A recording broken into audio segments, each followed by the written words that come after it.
So here's Greg. He doesn't realise he's just an AI-generated image, but he could tell us a few things if he could speak, which he probably could, but he isn't going to. Clearly, he's an audio enthusiast.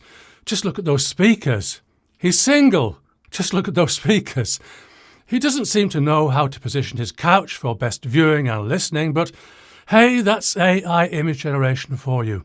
Maybe he turns it around when he's up for a home cinema or audio listening session. He has, of course, connected his TV audio to his hi-fi, which is stereo. He hasn't gone surround yet. Oddly enough, Greg's a bit like me, and I suspect he might be a bit like you too. Anyway, keep the image in mind as we progress. I'm kind of thinking that Greg hired someone to do the interior design of his living room. Or maybe his ex-girlfriend Lisa did that. We can probably suspect why she left him. But clearly, the room is designed around the TV. To my mind, the room looks good, and the TV is in the best place to combine viewing pleasure with practicality, considering that a living room is multi-purpose, and the TV is only going to be on for a few hours a day at most. This puts the speakers too close to the wall for optimum sound, but it's the kind of practical compromise that a lot of us, possibly most of us, have to make. In the pic, we're looking at a TV about 50 inches, I'd say, 127 centimetres for our metric friends. It's funny, when I bought my 50-inch Pioneer Kuro, yes, the best television in the world in 2008, it seemed big.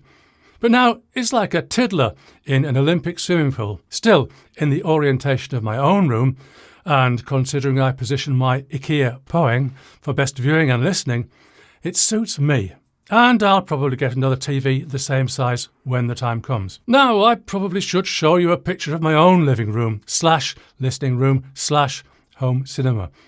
But I'd have to tidy, clean and decorate, so I'll just tell you. I like to sit quite close to the TV, so the screen size appears as big as the screen in a cinema, considering that I prefer the back or second to back row in my local multiplex. My B&W 801 speakers are directly either side of the screen. So, here's the important thing. This puts me very close to being in the direct field of the speakers. The direct field is where I hear more of the sound of the speakers and less of the acoustics of the room. As a point of personal history, I discovered the direct field for myself at university when I was in a small room with no space to put my speakers on the floor. So I put them, which were floor-standing speakers, on stands on my desk. And I found that I liked the sound. This is a long time ago when putting speakers on a desk would have seemed a crazy idea. But anyway, that's what I did, and I've been a direct field fan ever since. So to talk about these field thingies a bit, we have the direct field that I've described already. Then if you move further back from the speakers, you're in the reverberant field. This is where you're hearing more room sound than direct sound. Room sound is the sound that's bouncing around between the walls, floor and ceiling. And it bounces around a lot in a typical living room. Look at Greg's lovely real hardwood floor, for example. In between the direct field and reverberant field, we have the critical distance, where the level of direct and reverberant sound are equal. An acoustics expert could measure this and tell you where it is. Or you can scoot backwards and forwards and find for yourself where you consider it is subjectively. There is a school of thought that says this is the best place to be. So I'd certainly recommend taking that into consideration, even if you don't follow it exactly. This is your choice, therefore. Direct field, critical distance, reverberant field. It's completely up to you. Aha, but it isn't up to you. Your TV is in charge.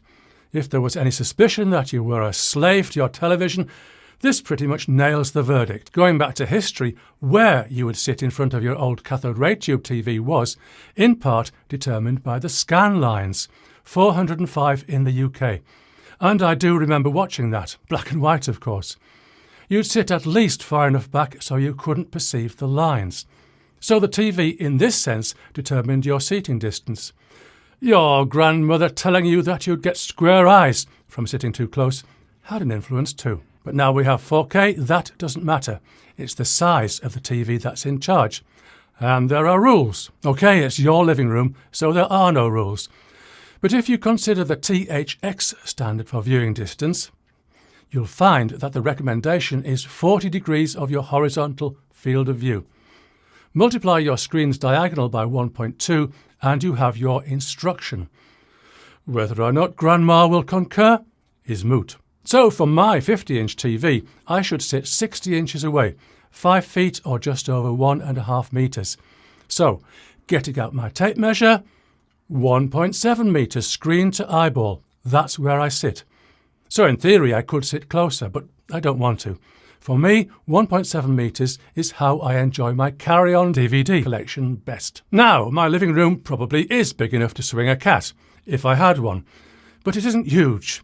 My 1.7 metre viewing distance probably comes close to putting me in the direct field of my speakers, which, as I said earlier, is my preference, but not actually in it. But I don't want to get any closer to the TV, so I am probably compromising my listening experience in favour of my viewing experience. Hey, life is compromise. I think I'm old enough to know that. But generalising this to any living room, suppose you're the same as me with a 50-inch TV, 1.7 metre viewing distance, with a pretty good listening experience. But there's a niggling voice in your head saying that everyone else seems to be getting bigger and bigger TVs. Why shouldn't I get one? Come on, this is often how things work. The next step up might be 65 inches, but Greg considers he should think bigger and go for 75. Let's just check his current setup again with his 50-inch TV. If he goes for the recommended 1.5 metre viewing distance, he's probably not hearing too much reverberant sound from his bare plaster walls, hard floor and presumably bare plaster ceiling. But with his new 75-inch TV, viewing distance 90 inches or 7.5 feet, presuming his living room extends far back enough, he's well within the reverberant field, and the direct field has little bearing on his listening. So what does he hear from way past the critical distance? Well, all the acoustic defects of his room, flutter echo, room modes, comb filtering from reflections, maybe he's sitting in a bass null or peak, first reflections from walls, floor and ceiling, now clearly audible. There's a technical term for all of this: mush. Then we have the stereo image.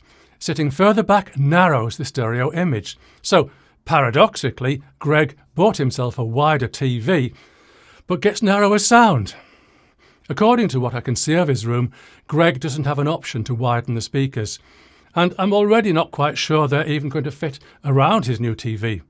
He should have thought about that. You or I, well, we'll have things to think about too, according to our own circumstances. OK, we can see that Greg's in trouble, and his TV upgrade hasn't brought him all the joys he thought it would. And, paradoxically, from his THX recommended viewing distance, the screen doesn't look any bigger. It's just the audio that's changed, for the worse. So, possibly Greg's next upgrade might be going back to a 50-inch TV. It will improve his audio, for sure. Other than that, though, it's acoustic treatment all the way. Do-it-yourself stuff like bringing more soft materials into the room, building a bookcase and stocking it with books of varying sizes, off-the-shelf acoustic panels, or if Greg wants to do it properly, hire someone who is qualified and or experienced in acoustic design. That will be a shock to his bank balance. My advice to Greg, go back to 50-inch, get some acoustic treatment anyway, reconsider the speakers, and see if you can get Lisa back. Commenters, are there any Gregs out there? I bet there are. See you soon. That's a lot to consider. But my takeaway? Lisa was right.